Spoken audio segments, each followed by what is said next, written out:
All right, now. Hey everyone, so welcome to the Rainbow Six Siege South Asia podcast season 2. This is your boy Bullet, and with me joining on the side with my today's guest for the day, of course, is gonna be Mr. Kristian. So, Kristian, welcome to our yes, I'm gonna say Thank you. our South Asia podcast. Of course, we got in touch, I believe, in season 1 when when I saw you engaging with the SA South Asian community for Rainbow Six Yeah. Siege back in the day on Twitter, but I did not really was introduced to you, like who you are, what you do. But recently we got on call, we got in touch. But I really want you to go over on and give a little bit of introduction, like who are you, what you do, how many teams have you coached upon, and just give a brief introduction on what you do. Thank you. So I'm Christian. Many of you might know me as Flins back in the day, right? I was a player for 4 years, give or take. I also did coaching, analyst work, manager, right? Basically everything you can esports, even caster at some point. So I basically spent 4 years doing mostly everything in esports, and then eventually the first analyst gig I did was on some tier 3 NA team as an analyst, and I thought, well, this is fairly easy. They actually paid me, that was nice, Mm-hmm. but it wasn't a lot, and the team wasn't very good, but I had experience at least. And then I kept playing for a bit, and then in 2020 I got burnt out of playing, so I saw the online major in South Asia, and that's how I got introduced to South Asia, right? And I wanted to become an analyst and coach, kind of like I basically used stats to coach Mm-hmm. at that point. So I wanted to become the coach for Union Gaming at the time, but that didn't work out. So then I messaged Mercenaries. I tried out with them, and I was a coach for Mercenaries for about a month. Okay. And I Okay. feel like I was decently effective, but you know, it's 2 years ago. It's a while ago. Yeah. Yeah. But I coached them, and then after that, I also did some other stuff in South Asia, like the nanny and coffee situation a while ago. Mm-hmm. But Mm-hmm. Yeah. then, but then I also eventually did coaching again in 2021 in the Russian Major League. Mm. No, right after Mercenaries, I coached once in a Russian Major League for a team, but I think I was there for 10 days before I left because the team was just too horrible. And I was right; they were the worst team in history in the Russian Major Oof. League. Like I could not coach them; it was really bad. They Okay. just Okay. weren't coachable. Um, Yeah. I mean, I respect them; they're wonderful people. Just was really unlucky. Yeah. It happens. It Um, happens. because one of them didn't even really speak the language. He was from Oh. Romania or something, so he couldn't Oh. really speak well. So Oh. that was a really big issue. Mm-hmm. But anyway, in 2021, I was a player for a team in NA, and at the same time, I was part-time coaching a team in the Russian Major League, Okay. and it was okay for a bit. But they had a player who was at Invitational in 2018. Mm-hmm. I won't mention his name, but if you look at around enough, you'll see. And he would not let me coach. He would basically say things like, "Oh, do it my way," or whatever. Like Yeah, he wouldn't we allow me to understand do that. anything. Yeah, we understand. Yeah. So that was a bit unlucky, but at least I had some good experience from there, and it wasn't too bad. But no, that was my coaching experience for the most part. And then after my 4 years of playing in October 2022, I actually retired from playing slash coaching, and I became a manager slash general manager. And one of my first two organizations, well, both of them ended up being Take Charge, but one of them was the original Take Charge, which is what leads us to, all Yeah, this. yeah. So, let me. I'm just gonna go in Hindi in my language just to give an overview. So, जिनको भी नहीं पता है वो easy. He's an ex professional player to give you. अगर मैं आपको थोड़ा सा brief में बताऊँ, who wanna understand in Hindi, he has previously coached a lot of better team. I would say one of the top teams in our South Asia region. Yes, he has also coached mercenary. इन्होंने mercenaries को भी coach किया है, उनके लिए analyze किया है off camera. So he has definitely इनको बहुत ज़्यादा experience है, to be honest, like how the team work upon in siege with their strats and all. But my first question with you, like you talked about your experience on coaching and analyzing for the teams in other region.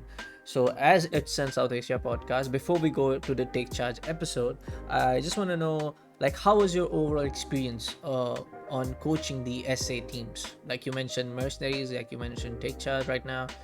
You also mentioned some of the players like Fanny and Coffee. So I really want to know about your experience with the South Asia region, to be honest.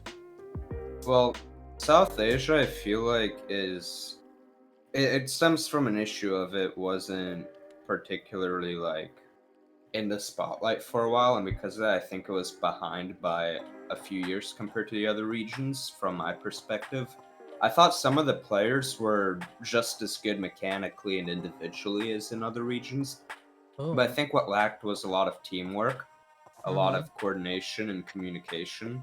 Mm-hmm. And I think that pretty much any team in South Asia, if they focus on just complete teamwork, that they would actually become very good. The only issue is that they don't really have people who can teach that as much because they never got to that kind of level yet. Which is why I Okay. think in the future with Blast, when bigger orgs start signing, South Asian teams, I think you're going to bring in international coaches to try and help with that. From a business standpoint, that's what makes sense to me. True. But I True. did Same for me. overall think that the region was, it was okay. It had a lot of potential, I'd say. I think it has a lot of potential still. So I could see it doing well. I could see it being one of the better APAC regions. But the right steps need to happen for that. Okay, so like you mentioned, Blast, like you truly believe, like we had a little bit of discussion off camera. So like you said that you believe that with the Blast coming into R6 and then having so many spots and the major, then having a lot of, like you said, from business point of view, believe that there's a lot of, I would say, possibilities that some of these players can get picked. Yeah. So I wanna know more about that. Like, how do you believe? Like, and like, why actually you believe? Like, we know for a fact that yes, many of these guys, like who's gonna watch the podcast, knew it already. Like how it's gonna work out, how big of Blast and I would say an organizer they are really is. They have previously have been in production, if I'm not wrong, and broadcasting for CS:GO.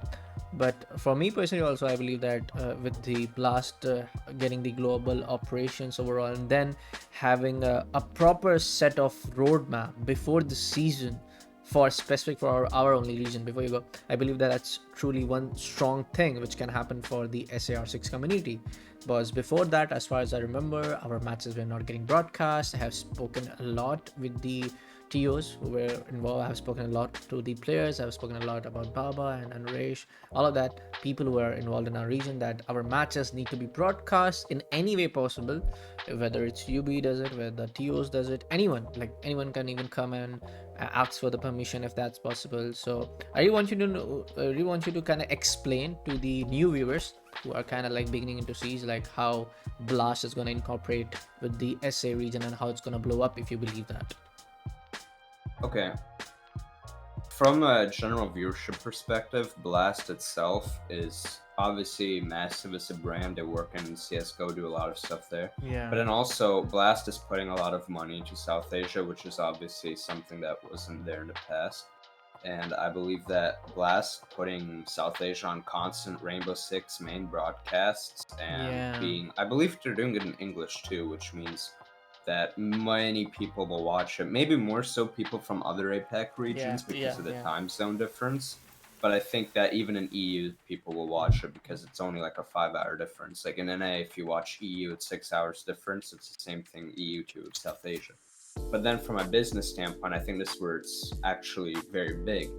So the way that money, like NA orgs and EU orgs make a lot more than SA orgs. And I think that with SA teams not needing as much of a salary as EU or NA teams, even in national leagues in T3 EU, you would probably pay a bit more than you might for a pro team in South Asia. So I think a lot of NA teams and EU teams would be interested because if I understand correctly, investing into the South Asian Pro League will also get you pilot program and other things in game which will help you get money, right? Okay. So a lot of orgs would be interested in picking up these teams because it's pretty much the safest way to actually make a profit in Siege because of obviously low salary amount, as well as the profit from, because of how pilot program works, to put it simply, you're gonna make some profit. It's not gonna be a lot, but you're gonna actually make safe profit, and then you also add sponsorships and everything else that comes. And with how South Asia is structured, it's also not impossible to get a major spot if you have a very good team. So if an org also wants to pick up, like I said earlier, a coach from an international coach, right? And try to actually train that team to be very good compared to the rest of APAC, you can make the first phase of the major, and that's going to bring you a lot of, first off, viewership and attention. It's going to bring you sponsorships. It's going to bring you money. And I think because of that, South Asia, simply because of the lower salary requirements, going to definitely bring in a lot of orgs that are interested. Okay. Let's see. Like, to be honest, even when I got in touch, when I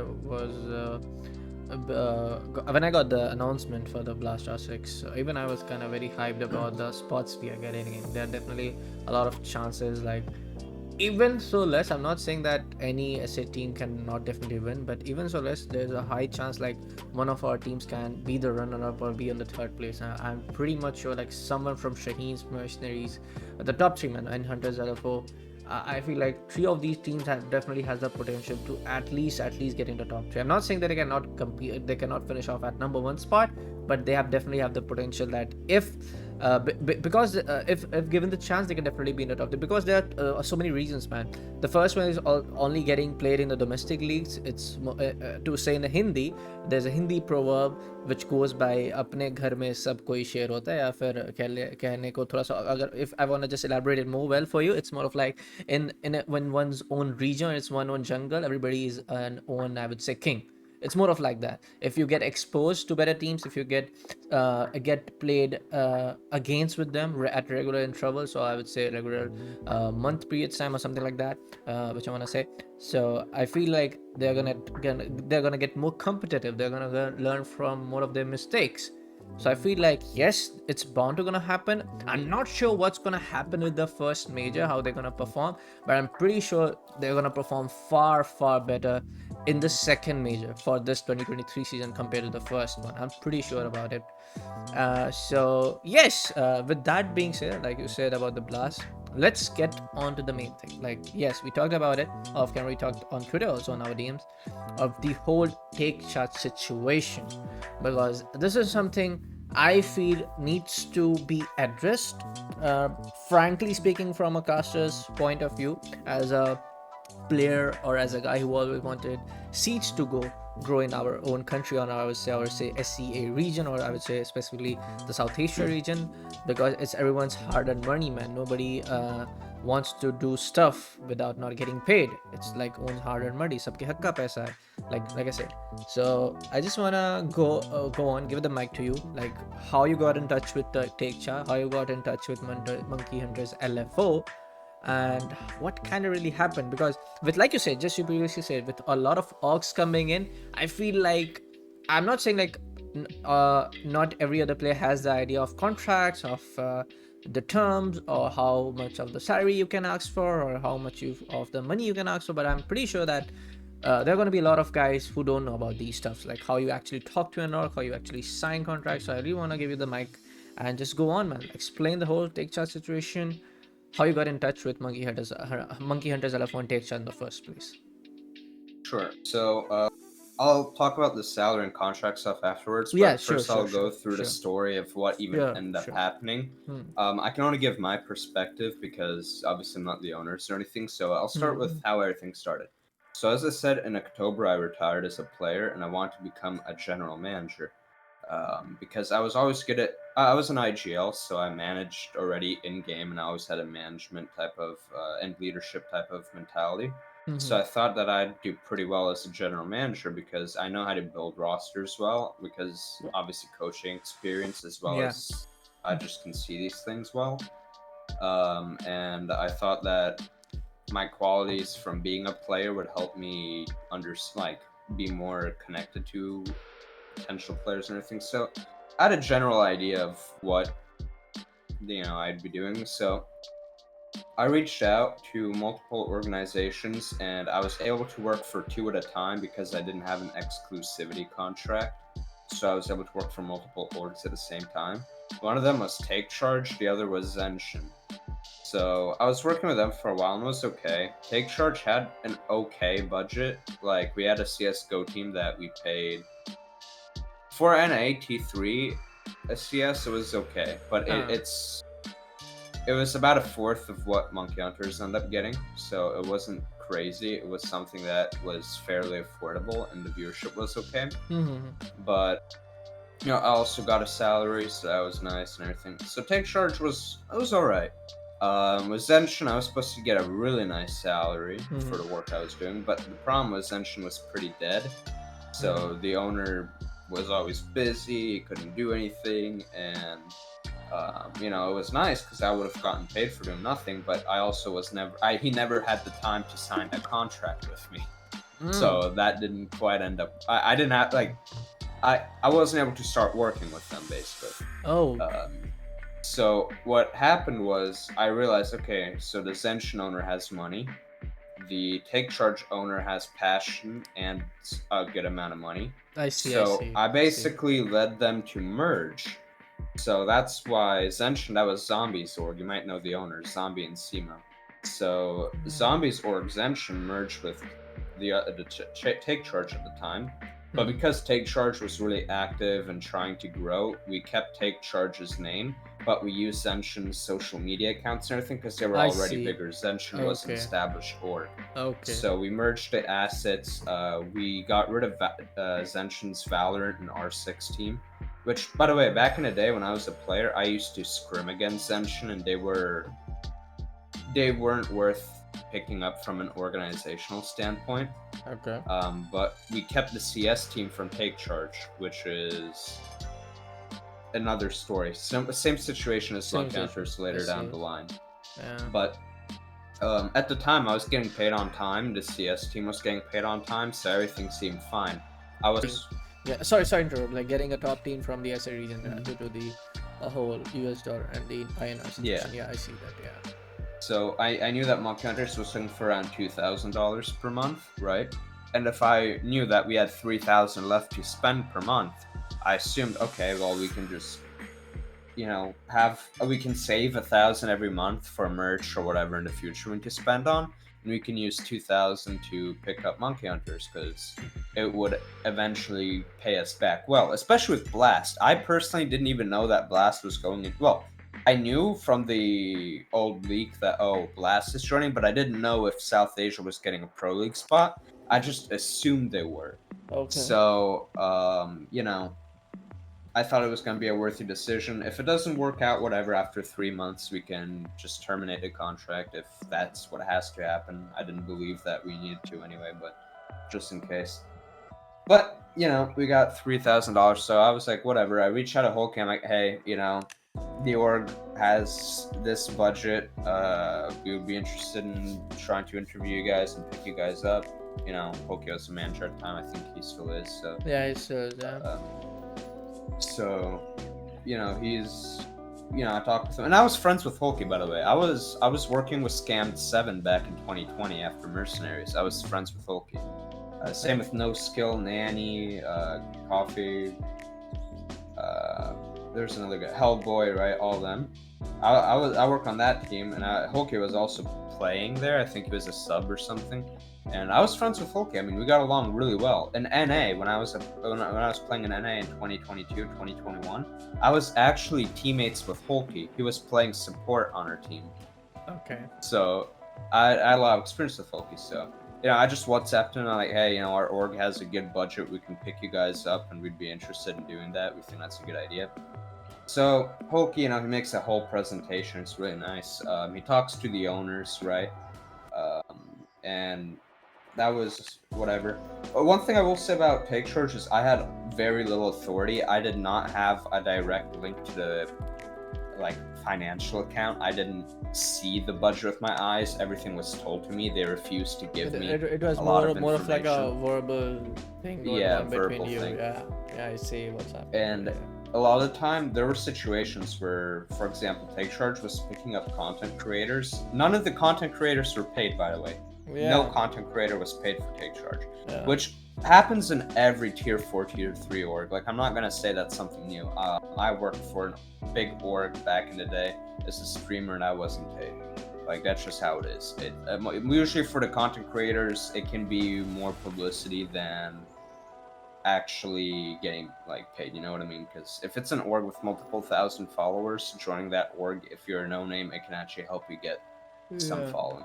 But regardless, I still thought it wasn't a good idea to pick up a bunch of low follower, low view content creators, because my mentality was always like, spend a little more money to get more quality, right? I see. Because we could have there was a ex EUL player from Russia who streamed Rainbow Six a lot, and I wanted to get him.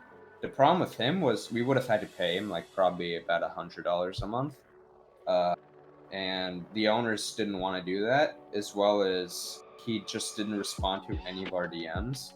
But that's because we DM'd him in English, and he speaks like zero English. I could have DM'd him in Russian, but I already was kind of friends with him, so I didn't want to be awkward. Yeah, I see. So that didn't end up happening. So we had a bunch of content creators. I disagreed with that, and at one point, the owner, Sima, the main guy of Take Charge, basically said, "I don't have to listen to you." And I was like, "Okay, that's fine." He doesn't. He's my boss. Like, he doesn't have to listen to me. Yeah, exactly. But I was definitely more experienced in things, I'd say. So I do think that was a little silly to have a general manager, but then completely ignore him every time. So there were quite a lot of things that happened with that. And then, you know, eventually we got to the whole Monkey Hunters thing, right? We already started negotiating contracts. They negotiated without me a little bit. I think it was the prize pool cut they negotiated without me. But pretty much like the salary, I mean, I knew beforehand what they wanted. I told Simon, he was like, "All right, we can afford that. That's fine." He said that they can afford it. I was like, "Okay, that's great, wonderful."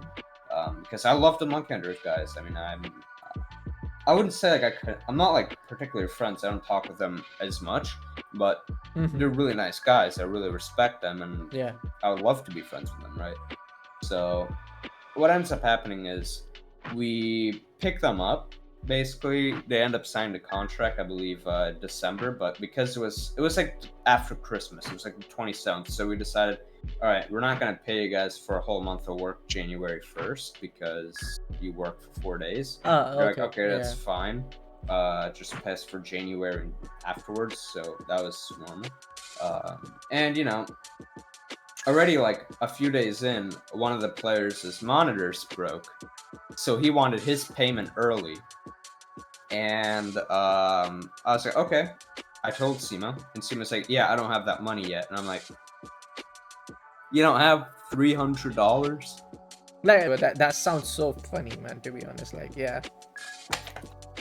Well, it was really awkward because how do I explain to the guys who just signed a contract? Yeah. Where it's gonna be like $2,000. Yeah, you cannot. You can after a week. Yeah, like he's like I don't want you to take the name of the player, but like he's like he said, he wants his salary early. You know, he's not saying that he wants it right now. He just wants his salary early because he want to practice and grind upon. I know for a fact that many of these guys work to a 9-to-5 job or do any kind of freelancing stuff to afford these kind of things, because in Siege you just cannot practice for 2 or 3 hours a day. It's a time-taking game. It's time because I know many of the players I know personally. Also, I know many of these guys from Monkey Hunters personally. I know many of these guys from Kira Esports also personally.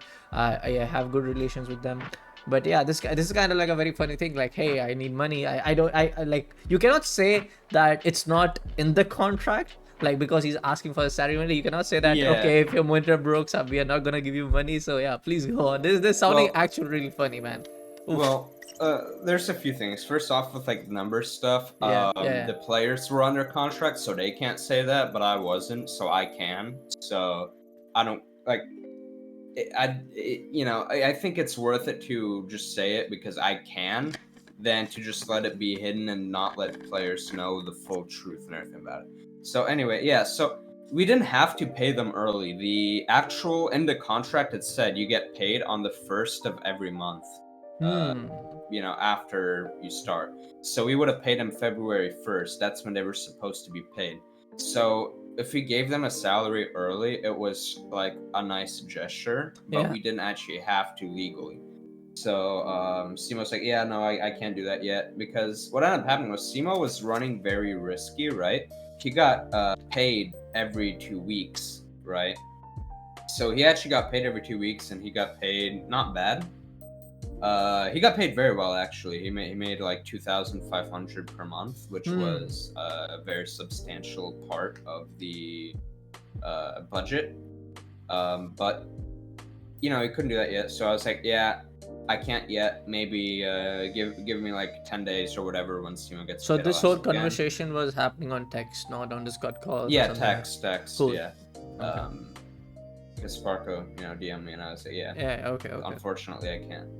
Okay. So, because once again, like, I felt bad. I would love to, but I don't want to put my own money into it because I'm not a owner, and second, I don't have the access to it, the PayPal or anything, right? So I couldn't do anything about it. I felt like a dick, but I mean, there's nothing I can do. So I end up talking to Simo. He says, yeah, I can, and I say, okay, let me talk in like 10 days and see what happens, right? So I get like spammed every other day, like, hey, is it possible to give like this player his money early for the monitor, right? I see. And yeah, so because they really needed it, they Yeah, I see. actually, like, it's sad because they needed a sub for a tournament because he couldn't and stuff like that. Like, there was a lot of issues with it. So it was just really scummy, I feel like, but regardless, is what it is. So after like I realized, okay, Simo should have gotten his pay like 2-week paycheck. Yeah. I talked to him and I'm like, hey, can you do it? And he said no, and I was like, why? And he said, well, we don't have to pay them until February 1st, and I need to care of something else. I'm like, okay. I mean, I assumed that he had this like planned out. I assumed he could have paid everything on February 1st. I didn't really see it as much of a red flag. I thought he was just trying to save everything to make sure he has enough. Yeah. But then there was also the issue of like, he lived in New York where it snows really badly. Like, I'm talking like snow this tall. Yeah. Cool. So Yeah. some days he couldn't work. So I think that played a role into why he ran out of money. But another thing is, like, when he started the org, he used to grind a lot. When it snowed outside, he would go to his neighbors, ask them for money to clean up their driveway with snow, right? So he used to try and do everything he could for money. And in New York, you make a lot of money. Like 100,000 a year is actually somewhat average there. So in New York, a lot of money, right? Whatever the reasons should be, like if you're signing an org, like promising anything, it should be done. Like take it per se. I'm taking in that perspective, man. To be honest, like take it from a Yeah, I player's agree. perspective. Yeah, players are having an issue. They agreed upon to play under your banner. You're getting publicity from the SA region. I know it's not a lot, but you have guys like me, man, supporting the scene so much. You have guys like so many people. Like we know for a fact that we get very less viewers, like 30, 40 on our streams and stuff. But still, man, I would say, yeah. Like what happened after February 1st? I wanna jump onto that. What happened Yeah, after so February 1st? that's where I was getting to. So that was like the drama that was Yeah. probably the first red flag. But I didn't see it as that bad. I thought he would like just save it up and it'd be fine. He'd have it by whatever. So yeah, February like 30th, not February 30th, January 30th or whatever, January 29th. Then they're like, hey, so can we get our salary? And I'm like, well, you get paid on the first. Simo's gonna say no. I already knew at this point he was gonna say. So I was like, yeah, just wait 2 days, you'll be fine. And then on February 1st, I actually, they were all in the org server, right? And we had like an R6 chat. And I remember Hulky wrote payday with like a fire emoji. And nobody responded at all. Like, nobody at all fucking responded. So I was like, yeah. Oh god. First red flag. The second one, actually. Yeah. The first one was the monitor thing. Yeah. So I was like, ooh, that's kind of yikes. So I talked to Simo, like, okay, can you, it's time to pay them. I don't think he responded that day. I don't think he was like at home or something. I was like, all right, I'll talk to the other owners, Zombie. I'm like, Zombie, we have to pay the Siege team and the CS team. Like we with all our contracts, we paid on the 1st of every month. So we had to pay the CS team, the Siege team, and our graphics design guy. We paid our graphics design like instantly because it was $35 a month. It was very cheap. So I see.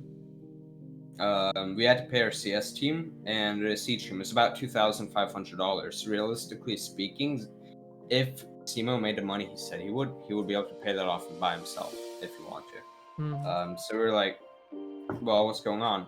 I get ignored by both owners, and I have to talk to the Siege team. I'm like the line of communication. I'm like, Yeah, they haven't told me yeah, anything, yeah. man. Like I told them I can't do anything. I wasn't told anything. I'm sorry, but I have to wait until they respond. So they responded like later on. I think it was like the next day or something. They're like, yeah, we can't. I don't have the money yet. Stuff happened. And I'm like, what do you mean you don't have the money yet? You signed a contract for 3 months where you pay them $2,000 a month. You have to pay them. And he's like, yeah, I can't yet. Can they wait a bit? And I'm like, dude, do you understand how much money that is in SA? Like for them, that's like an actual salary. And that if you look online, what the average salary is in Bangladesh, for example, that's the average salary there. I mean, India, you need a little more than that, I believe, but still, like that's a substantial amount. Like that's like, imagine your first 2-week paycheck is just gone. Like you're gonna pay them. Like I was pissed because I love the region and I did not want to be part of a scam org. It's like my first org. I don't want to Exactly. I was about to say that thing. Scams everyone. So it would hurt my image too. So I'm like, okay, and I need to get paid too. I was already like at this point, January 1st. This was after we signed Monkey Hunters. They never paid me January 1st. They didn't pay me January 1st after we signed Monkey Hunters. So I'm like, they were like, oh yeah, we'll pay you later. I'm like, okay, I guess. Like my salary wasn't that bad. I live with my mother. I don't need to pay rent yet. But yeah, I see. like I could handle it, but I was like, okay, if they pay Monkey Hunters first and then they pay me later, it's whatever because they need it more than I do, right? And then February 1st, also like by February 1st, I was not paid.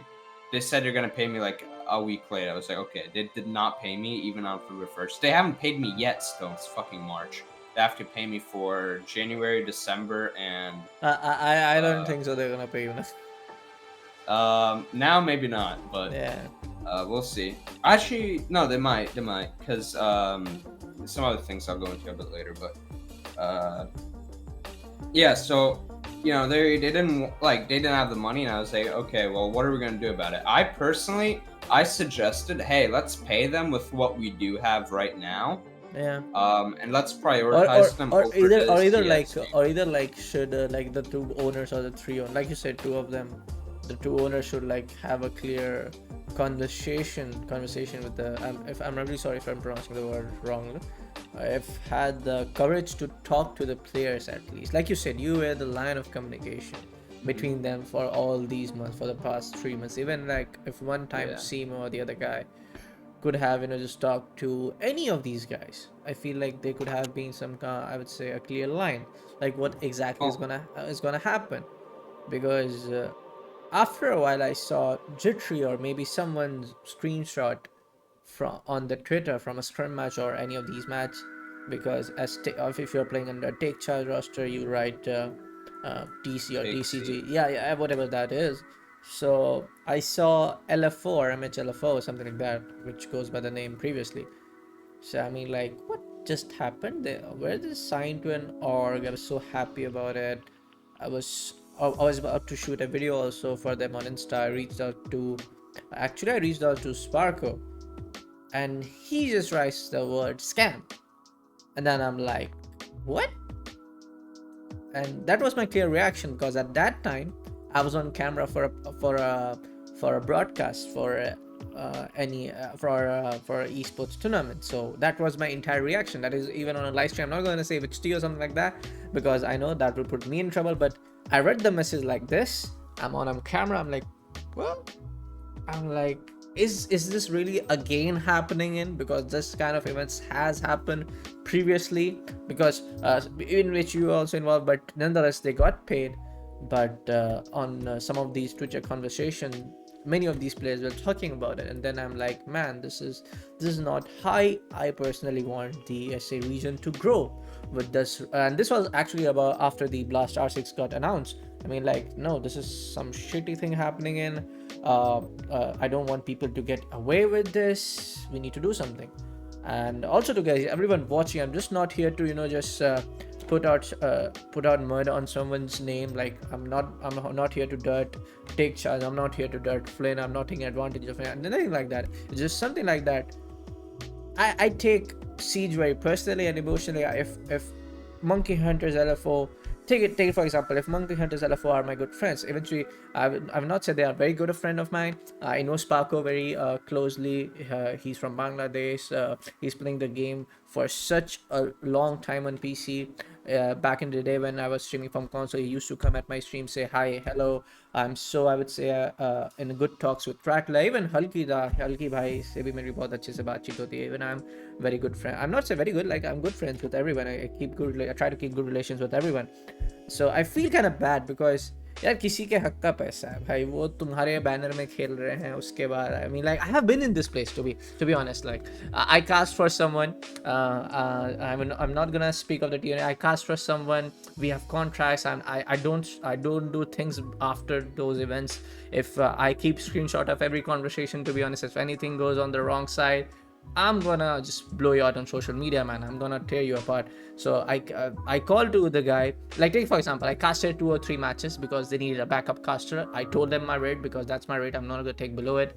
And then I'm like, on the 4th day or after the day when they promise the payments, they say sometimes the brands are paying them late. Sometimes the bank issues are there. They are like, hey, you were the backup caster, can we do something less, which Opatana talked about. I'm like, bro, you cannot do this. So I feel the similar kind of thing, man. I totally feel that because that's someone's hard-earned money.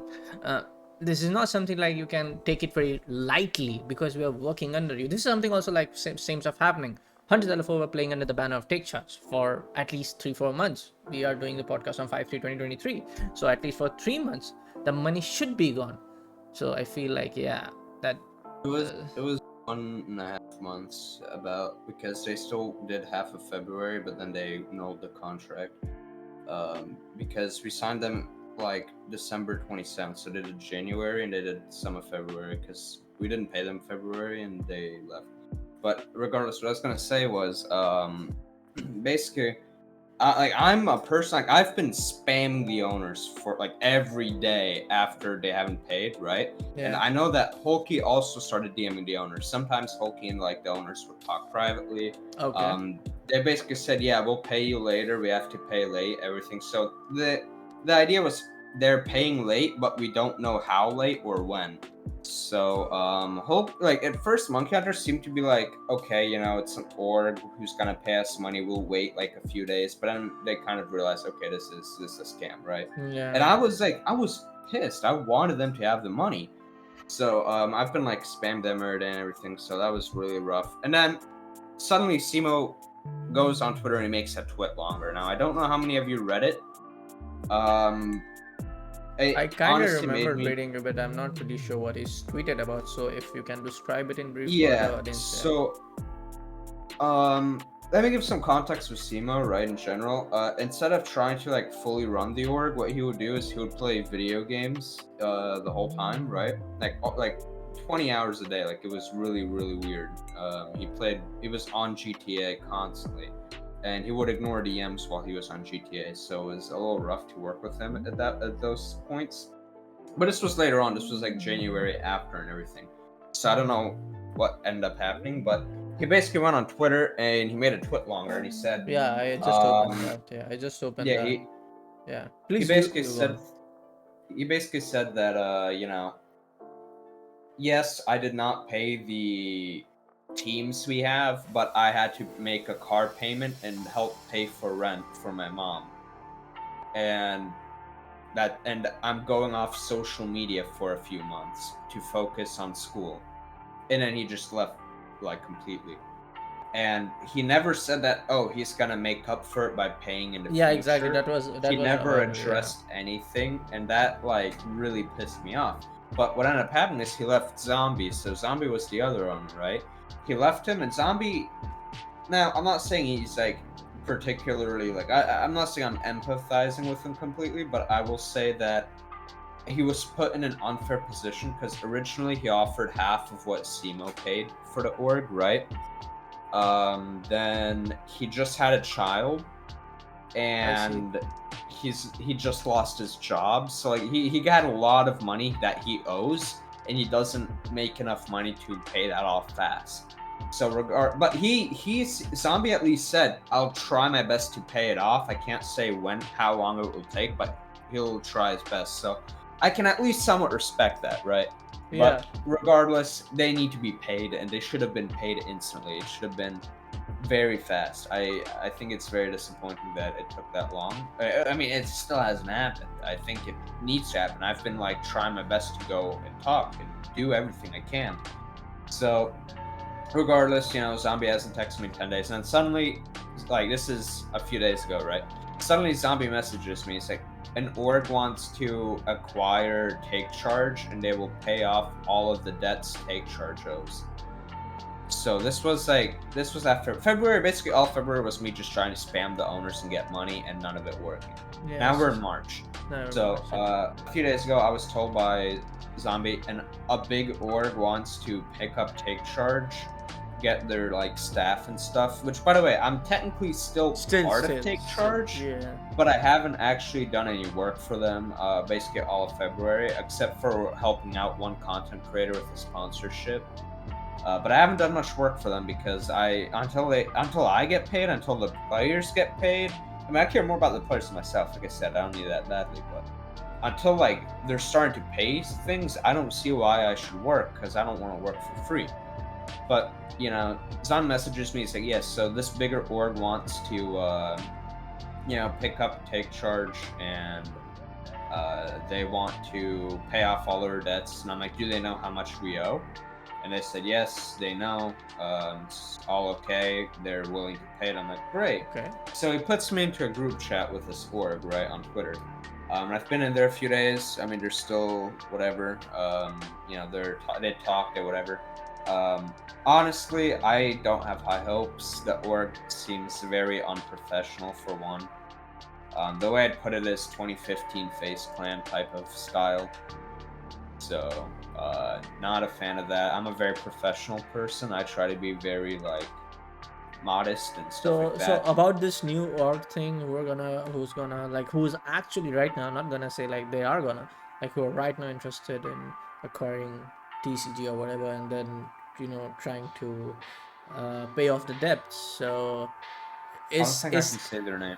No, I'm not gonna ask their name. Are the players actually in touch? Like you said, it's a group chat. So are the players? So no, the players aren't in that group chat, and the players aren't part of Take Charge anymore. The contract. Like I said, so yeah.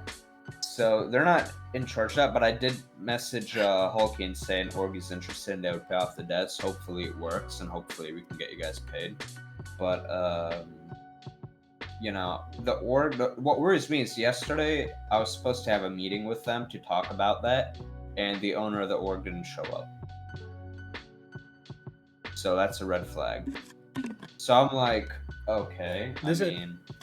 I mean, like right now, like with this whole situation, you being narrating it on the podcast is gonna go live, of course, at one point. So I feel like, yeah, man, this sucks. This sucks to be an guy who puts a lot of efforts for this scene. To be honest, like I just wanted to be this podcast to be a lesson for anyone else out there. Like when you are talking payments, when you're talking real money, this should be done on paper, to be very frankly speaking, and this should. I mean, it was on paper, just nobody can do anything about it. Yeah, I was about to get on the second point. Second thing, like either if possible, I'm not gonna say like every other org do it or not. As far as my experience I've go upon, like establish the mode of payments, the everything, establish the infrastructure of payments, how it's gonna get to you, how it's gonna get paid it to you, how the money's gonna get changed, the currency is gonna get transferred and all that stuff. Before that, get your contracts right, talk to the, I would say, whoever it is in charge, like not for take, I'm not taking in that representation, like who is ever in the authority, like on quite often, like what's going on, what we can do to improvise better. I mean, like I just read the take Sisimo, and he said that he used to pay the rent and her car and help her pay her rent. I mean, like that's one thing. I feel like, yeah, it could have happened. I'm not saying that this is something like he's making an excuse or something, but this is something like if someone like this is something like more, I'm not able to put it on in English, but in Hindi ऐसा लग रहा है कि like जब आपने जब sign कर लिया, I'm gonna explain it to you in English later, Christian, just for 1 second, trying to get my emotions right on track. So ऐसा लग रहा है कि आपने पहले sign किया, ठीक है, आपने सब कुछ कर लिया कि ये करेंगे वो करेंगे, बट जब पैसे की बात है या फिर जब पे करने की बात है, you just disappeared, man. And I'm feeling so bad right now for all of the people in Hunters LFO. Like I really want in future, like whichever the org you're talking about, Christian, it gets sorted out. Maybe by God grace it gets paid out, because I know some of these guys are still trying to, you know, grind the game, also trying to work out the balanced life, and they totally deserve it, man. Monkey Hunters LFO and some of the players, if you see from Shaheen's and Mercenary especially, they're grinding this since the game launched. The game is in year 8 now. Give me 1 or I would say 2 games, I would say, from our region, except CSGO, of course. Like the players are still active. In which players are still active? Most of the people would just left the game. Like the game is there, they have no tournaments and stuff. So yeah, that's one reason. There are probably many possibilities, but like what I said in Hindi previously, this is something like some kid make big promises, and he just disappears on the day when there's a time to give out payments. I'm just gonna say it like that. It totally looks like that, to be honest.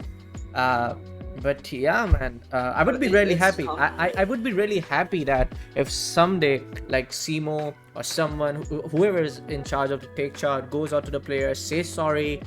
I mean, like that's the best part you can do to make up for this. But yeah, eventually you're gonna need money to pay.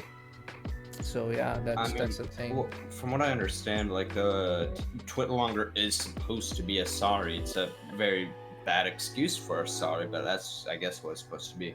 What I'll say is, like, before that, I would have never tried to pick up Monkey Hunters for an org that doesn't pay or pays late or whatever. Yeah, I see. Because I didn't want to screw anyone over. True. Before that, they paid on time. They paid fine. So I assumed everything was like good, and they were growing fast. So I had like actual faith in it. It just didn't end up working out. And what I'll say with this bigger org is, yeah, I mean, the owner just completely goes in a meeting, which is not good, and it's a very unprofessional organization.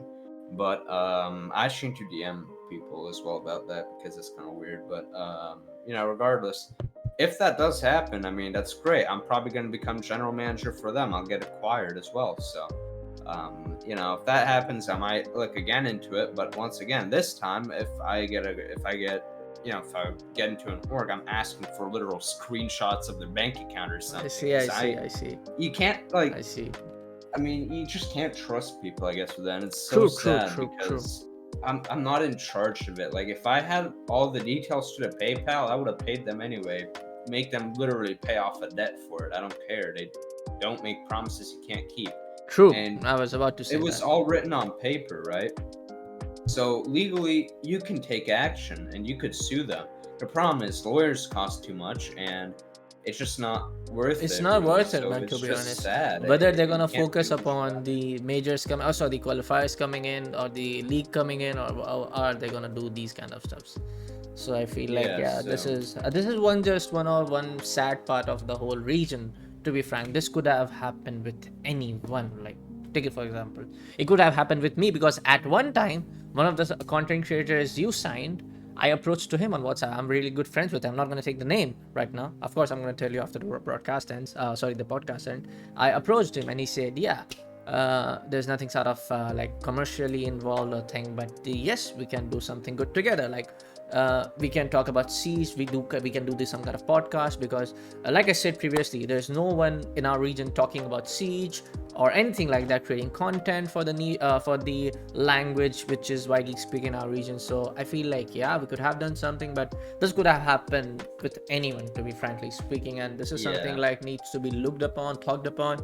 I gotta give big reps to the player, man. They haven't, at this point of time, if you take my patience, I could have just bluntly abused on social media, to be very frankly speaking. They've been very professional. I Yeah, really they respect it, have but handled very professionally and respectfully, but like the even I've done more harm to the org than like that. But I think it's also in the contract that they can't say anything bad about it after they leave for a certain amount of time. So that might be yeah, it. yeah, that's one thing. That's one Kind of thing. like what Penta did with G2. I'd have to look at a contract again, but Mm-hmm. like I can say whatever I want, and I do think that what happened is a sad, pathetic disgrace, and frankly, put for any player in South Asia, for anyone. My experience with like Nanny and Coffee, they can vouch. If somebody needs money, if they are missing money, DM me. I will make sure you get it. I will blast the fuck out of them on social media and ruin their career. I will shut down org single-handedly to get you your money. Like I literally like if you look at Vanquish Paradox, right? I mean, do I feel a little bad that they had to shut down after what I did? Yeah, but pay your fucking players. Yeah, Like I'm a person who's very fair about that. I get very pissed when people don't hold their word. I And see. I think if this happens to any team, any player, anything, let me know. I will do everything in my power to help you out. I I obviously I don't have the same reach in South Asia as I used to at the time when I did that, but even then, like I still can do a lot. I feel. I remember the coffee situation, to be very frank. I remember it because I'm very good friends with Coffee, who goes by the name Bhavi Devgan. So I'm very good friends with him. Actually, he used to play on console back in the day. He shifted to PC later on when he wanted to play professionally. I cannot, of course, tell all of the details because that's very personal stuff. When he was grinding for the game, but this is kind of same thing. He reached out to me on Twitter, on to our one of our groups that we are commonly on. That's very close friends, which we chat about and talk about seeds and stuff happening in our life. And he said, "Bullet, I need help," because at that time I was signed to a company or streaming service owned by Garena. I was getting really paid well, and he said, "If you have any reach," I was doing stuff for. At that time, I believe I was. I was getting the content preview or the season preview from Siege. I was recently gone, so he reached out to me and he said that if there's something which is possible, if because I need my money, we just won a tournament, and eventually he got the money back. I made some tweets. I also reached out to some of the UB officials, but at that time it was not really practical to get UB involved. Yeah, it's not Yeah, gonna help you yeah, as it's much not as gonna help. shaming someone. Yeah, and then I used to some of the people who are in charge of doing tournaments and stuff. And then I said, and also speak to, I remember I speak to Foxy Bhai about this. So yeah, Het4, if you know, he was a caster back in the day. So, but nothing really helped out. I put on a story on Instagram tagging those owners. I said it like this is the owner's handle, because in the end that's the only way. Like you're not gonna get away with this. I'm not gonna Yeah. let anyone's money go down in the drain. So eventually he got paid, but seeing this happen, like I said, seeing this happening one more time, I by God grace, I Yeah. believe that, like you said, you were not in contract, but I don't think so, man. Uh, like they're gonna get paid. To I be very frankly speaking, I don't I think I so. doubt it, but Yeah, I'm gonna. I mean, if they do get paid, it's gonna take a while. It's gonna take a while. But like I said, hopefully, this org picks up take charge and they pay it off. Wonderful. But right now, my first impressions aren't great. But what I can say that's funny, mentioning the whole Coffee Nanny situation, right?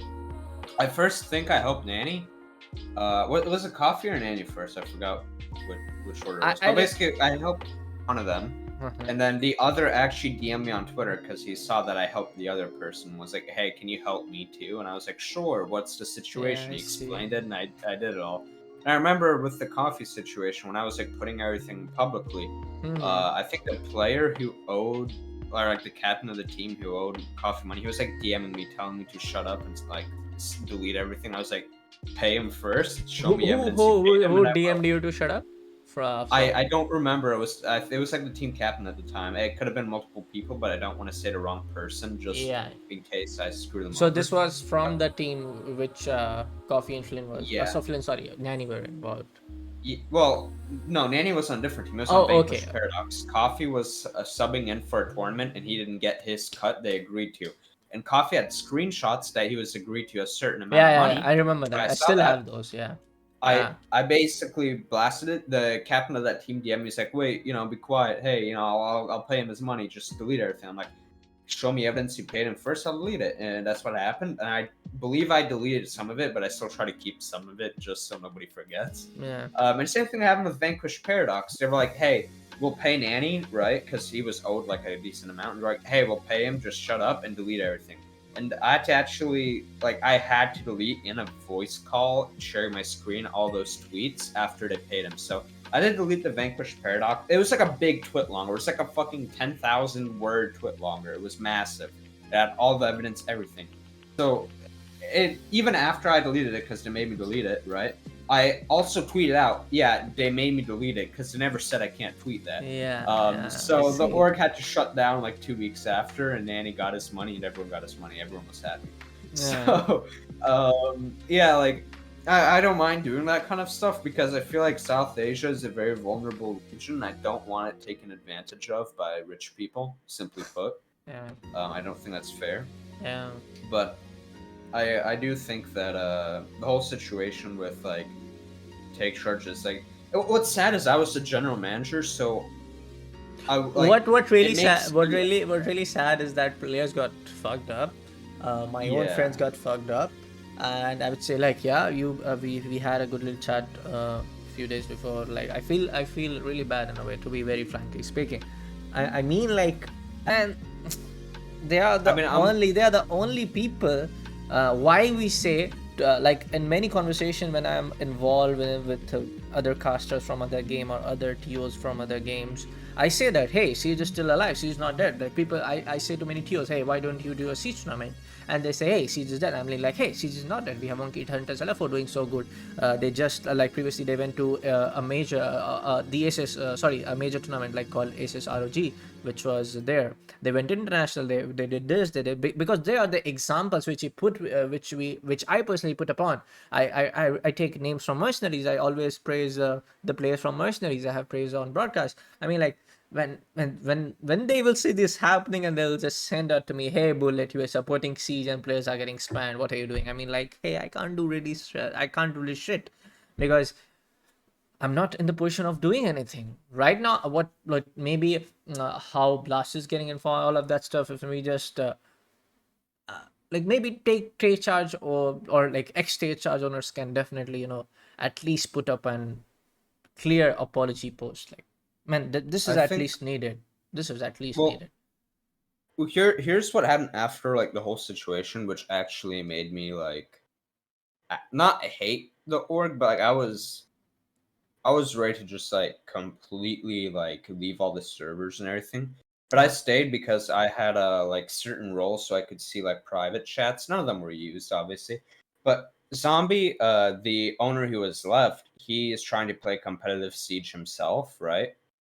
And Okay. he joined some tier 5 shit NA team, and then he joined this horrible team. I'm gonna say it blatantly. I've played with Zombie. I think needs to focus on other things.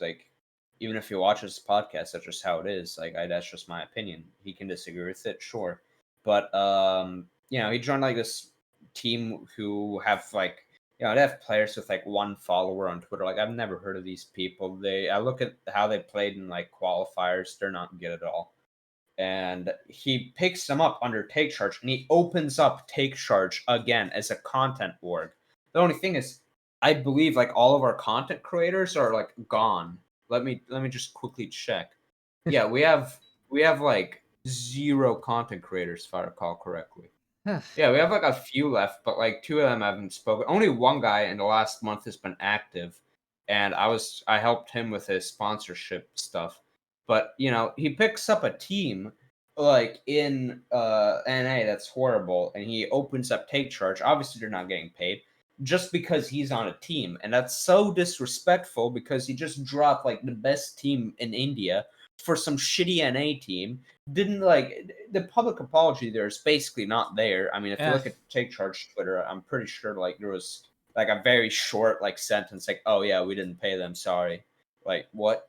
And it really pissed me off, but yeah, like I said, right now with this big org that we're talking to, what's probably going to happen is if they pick us up and they pay off the debts and everything, we're probably removing that Rainbow Six team, and we're probably going to look into South Asia again. But like I said, not unless I see actual evidence, right?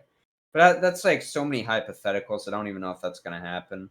But I do think that this whole take charge situation, it's really sad for the players. It obviously upsets me because I don't want like I tried my best to do the right thing, and I don't want to seem like a person who scams people, yeah, obviously. yeah, So yeah. it I get hurts your my point. image as I get your well, point. and I just think that's something people need to learn from. Once again, like a thing I'm gonna say now is if with Blast more orcs are gonna be interested. If you ever need help seeing like, hey, our contract's actually good, anyone can reach out to me. I can tell you like, is this fair? Is this what you can get paid for? Is it good? Is it bad? Etc. Because in our contract, we actually also offered if we start making money to give boot camps to monkey hunters, right? Stuff like that. So there was a lot of Imagine things not that giving the salary and talking about boot camp. exactly Exactly. So yeah, I mean, like it this was was like I said, there's going to be one sad page. I'm pretty sure Monkey Hunter is going to perform so well. Really high hopes with Shaheen Samir, all of the teams, man, to be honest. But with this sad part being happening with them, I'm pretty sure they get a little bit discouraged. I feel in a way, but yeah. being one of the top, I would say, I mean, top their teams of roster right the now looks really good. yeah, with the recent roster announced, some of the players are Yeah, out, some of the players are good players are in. I feel like yeah, they're gonna that's good. eat the competition away. So yeah, all the best to Monkey Hunter especially. I also want to cover contracts in terms of what is a scam, what isn't, generally speaking. You Mm-hmm. want to make sure that a lot of esports organizations at a higher level don't write like 40-page contracts. Like they're a good example. It's like Rogue, they write like a 5-page contract. They try to keep it simple, but make sure what you want is explicitly written. Make sure you're not signing something. Read it carefully. Don't just sign whatever. Make sure you understand what it is. If you don't understand something because of a language barrier, I mean, just tell them, hey, I can't understand this. Could you get a translator? Maybe the org will pay for it. If not, maybe you can get a translator, or maybe Or you have a maybe, friend who can or speak maybe just get a English. contract in the language which you want. Like English is the best language. Yeah, Like like maybe just maybe get that's that's the best part. Like I'm pretty sure most of the TOs would have the contracts yeah, in but I mean, English. Yeah. if somebody isn't like very fluent in English, for example, right? Oh yeah, cool. Right, my bad. Yeah, Yeah. so stuff like that. And you want to make sure you understand what you're signing and that it's actually realistic. Like you need to know your worth, and for that, yeah, it's sometimes a little difficult. Like I said, if anyone has any questions or has difficulties with an organization or something, please reach out to me. I'd be more than happy to help you. I can give you a realistic like view. It might be lower than what you think. It might be higher than what you think. I don't know, but I can help for sure. So I do think that you just want to make sure you're aware of what you're doing and you want to be careful because Mm-hmm. obviously, other than some orgs just simply like not paying you, take charge Ah. style. If you actually have a decent organization, you want to make sure it's fair, right? Yeah, yeah, To it's both yourself yeah. and the org. Just to add up on that, like, like just be smarter about this when the real money comes in, when the real money is involved, other than your price pools and stuff. When you are discussing your salaries, your extra incentives and stuff, what the stuffs you want. Like, take it for example, the monitors broke upon. As far as I know, uh, in India, most of the orgs provide peripherals and stuff. Like, of course, there's the title who make money with their roster. Other than that, with brand sponsorships and TO's price pool. So I mean, like, yeah, peripherals do get covered. So discuss everything in detail before signing a contract, and make sure it is on paper when you sign those papers. Like, you don't want anything bad to happen afterwards. So yeah. So anything more you want to add upon? So maybe we'll Yeah, just just close it just up. for that last bit, Yeah. don't sign the same day. Take some time to think about Yeah. it Of first. course. Yeah. that's the biggest thing. But other than that, I mean, thank you for having me on the podcast. And what I would Sure, say is buddy. obviously, I want to plug myself a little bit just Go on. in case, because I have a few plans. Obviously, my Twitter is at Kristian I'm gonna K-R-1-S. drop your Twitter links in description. Don't worry Yeah, about it. yeah. So, Yeah. all that. My Twitch is linked to my Twitter and all that. So on Twitch, I'm gonna be VOD reviewing some of the South Asian League games once the season starts. So, any teams who want like a free VOD review, I mean, if you're interested, you can watch the VODs of the stream. Um, you know, wow, voice cracks. Yeah, I mean, generally speaking, like if anyone wants anything, reach out to me, please. I want to say from like my behalf, that this whole situation, I very much apologize for. As much Mm-hmm. as I didn't have much control over it, I still believe that it was something I need to also take some accountability for, because I could have been a little, like just out of courtesy. I think that like I just apologize for the whole situation. It was Yeah. horrible, That's and good of you, man. I'm still gonna do everything in my power to try and get them paid. They deserve it more than anything, and um, you know, just thank you again for having me. I really Cool. appreciate it, and I No, hope man, no that I can worries. open up a lot of eyes. Teach people about things, stuff like that. Yeah, same thing with me, man. Like किसी को भी ज़रूरत है थोड़ा बहुत contract समझने में. Like I am a caster myself. I do sign those talent things and all because some of these shit TOs do pay after 3-4 months. Like some of these TOs just pay me. Like I'm gonna give out a very good example of the esports club over here, man, because they have been so kind. They have been so good with their payments. Like, they are the best, I would say, TO for being an siege caster. I even have casted a few PUBG titles for them recently, and they are so good with their overall management. Man, I mean, like more TOs in India should learn from the esports club regarding this whole Tech is so money guy. good. Like Yeah, yeah, man. Like being a talent, even being from their my whole the whole experience, team management is so good. I mean, like I talked to the PM guy, the project manager, or whoever is contact me for the cast, and he's like, hey, the money's gonna be there in 5 days, or maybe if there's a Sunday or anything, like take it for example, like the next day, the next working day, and it's there. I don't have to worry about it. And with other TOs, I'm gonna say bluntly, I'm not gonna take names. Hey, when's gonna be the money credited? They don't pick up my calls. I shoot them an email if they want things professionally. If they don't want things professionally, I shoot them in a WhatsApp message. They start to ghost me. I mean, like, yeah, man, this is the current state of Indian esports. So yeah, I have yeah, worked with major of the Indian TOs, but yeah, most of them are like that. But yeah, thank you so much, Kristian, for joining yeah, in and shedding your light. Again, man, again to everybody. I'm gonna say the same thing. This whole episode kind of went really long because I just wanted to get into details. But I just want to say I just don't want to throw dirt at anyone's name. This is something like I felt as a siege fan of in South Asia needs to be discussed. If I have the medium for it, I have the space for it, if I have the platform for it, I'm gonna discuss it.